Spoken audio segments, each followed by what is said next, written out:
and the painting pops like a soap bubble. Sitting in the adjacent window seat, the man is studying her with navy eyes.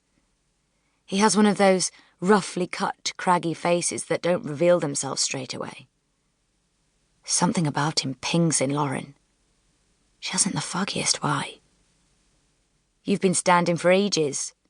He speaks with an unmistakable Cornish burr, just in case she needed a reminder of where she's headed. "Here, please. My seat."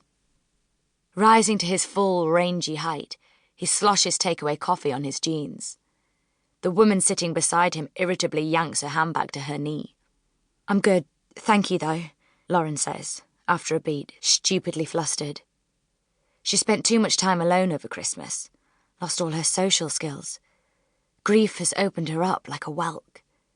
The man nods, lowers again. But his gaze sticks, like a handshake that goes on too long. Feeling exposed, Lauren stares hard out of the window, her mind turning with the clacking wheels to childhood train journeys. Same line, same destination, same migratory path that once bookended August. Back then, the view rolled past lush, green, hazy with insects, heat and hope. Now, smears of light from country houses and distant villages, superimposed upon them. Her winter-pale city face, hollowed eyes, dark as mine shafts, a slightly regretted cobalt streak in her blunt fringe. She's swaying, twisting, digging in her handbag for her mobile. I better tell the others she's nearly there.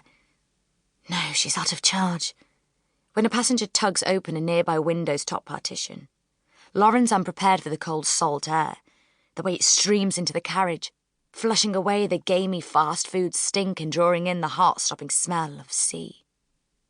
With it, fragments of their last Rock Point summer, linseed oil, her sister's laughter, the burned-out eye of eclipsed sun, fear and longing.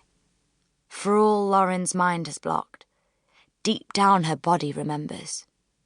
And in the reflection of the train window she sees the man who offered his seat, staring intensely, his hand over his mouth, like he might too. Local or not, he can't possibly recognise her, Lauren tells herself, panic prickling up the back of her neck. It was so long ago, and they'd been too young to be identified in the papers. She meets his gaze with a defiant flash, then turns away, steeling for the reunion. With a diesel hiss, the train picks up speed, syncing with Lauren's racing heartbeat, and plunges to the far edge of the map. Chapter 2. Cat. As the small plane bucks towards Newquay Airport, Cat wonders what the hell her father is playing at. She's struggling to focus on work. Spring subscriber data marches across her laptop screen, awaiting analysis, her thoughts maddeningly, compulsively looping back to her father. Rock Point. When she'd first read his email, her inner voice yelled, "Do not go." Instead, she'd listened to her mother as they were squashed together in a booth at the Carlisle Manhattan. Cat's treat every year, even though any sort of holiday makes her twitchy. Still, anything to escape the minefield of Christmas.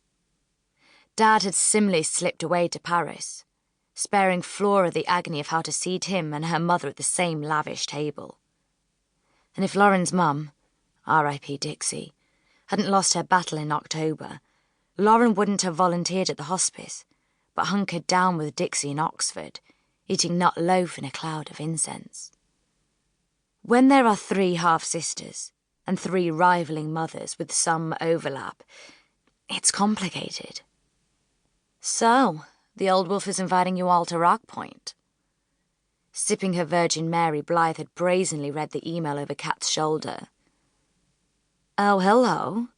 An announcement? Charlie's not getting any younger. Maybe he wants to hand over Rock Point. Don't do that skeptical thing with your mouth. You'll get marionette lines. Look. He says Flora and Lauren think a reunion is a marvellous idea. Frankly, if Lauren is brave enough to go back, and Flora's probably camped outside already, that mother of hers crouched behind a rock, egging her on."